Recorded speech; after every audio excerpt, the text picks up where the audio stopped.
strong we endorsed Secretary Hillary Clinton in San Diego, California on August the 4th, as our next president of the United States.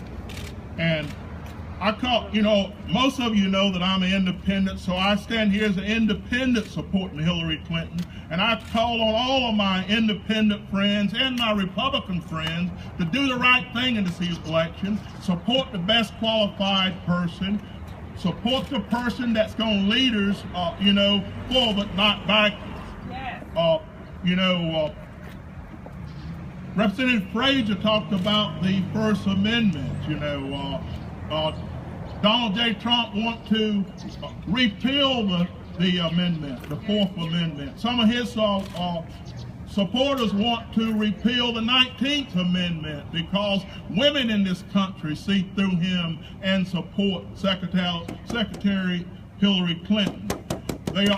They also, wants to, some of his supporters repeal the 14th Amendment. We know what that amendment is, and therefore, sitting back or taking us back to what in the time period that they thought America was great, not the time period that America knows that it's great. And as it's been said before, we want to make America greater, and we want all fair-minded individuals that is listening to this individual trash talk our country, trash talk our veterans, trash talk Latinos, trash talk women.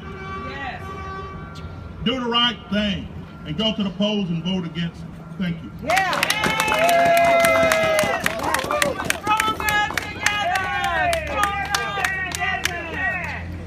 Now, you've heard about the millennials not knowing what they're going to do. Are they going to vote this way, vote that way? Well, I'll tell you a man who's going to vote the right way, Jordan Johnson.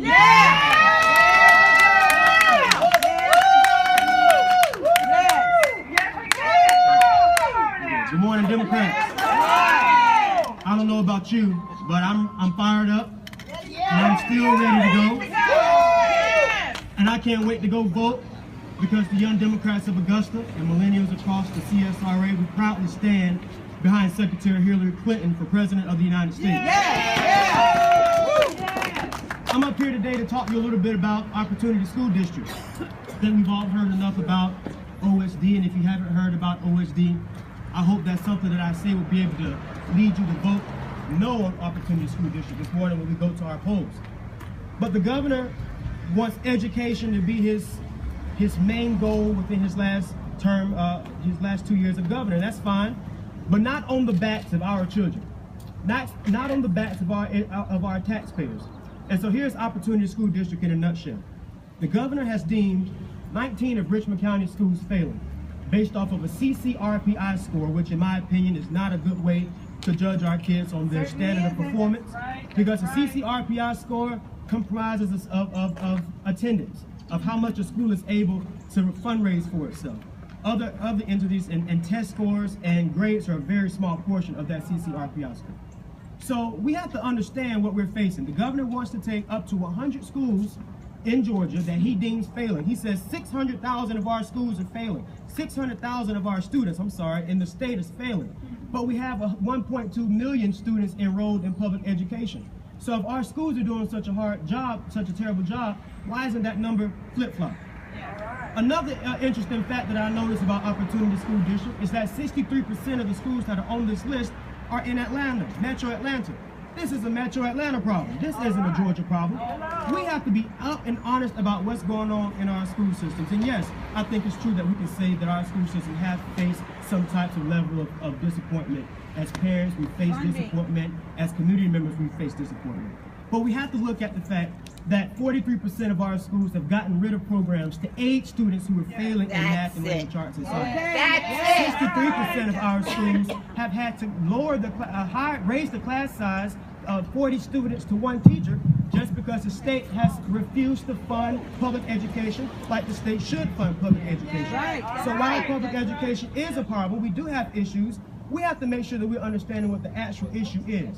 And so when I go to the poll and see that the governor is proposing some great opportunity, some pie in the sky, magic dust for our schools, I'm voting no.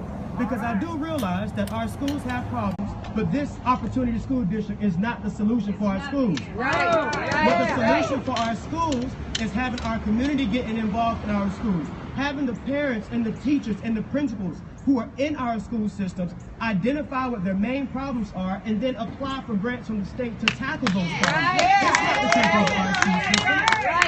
I think Dr. Pringle has done a magnificent job, but she has a hard time overseeing the schools in Richmond County. So how can one person in the entire state manage 100 schools? I don't think so. So to our governor, Governor Nathan Deal, I say no deal on opportunity school districts. When we vote no, that's going to force the hands of our legislators and our governor to go back to the drawing board and find an option that works for all of our students, for all of our parents, and for our entire state, because we know Georgia can be a leader in education in the nation.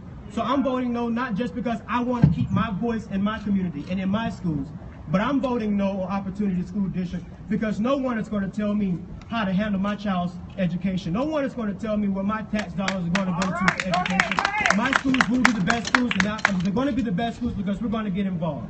So this morning we're going to go down to the polls and vote no on opportunity school district. I hope you will follow me and tell your friends and neighbors that yes, we have problems, but this is not the solution. So thank you. Let's stay fired up. Let's stay ready to go. Let's vote Hillary Clinton and let's vote no on opportunity school district.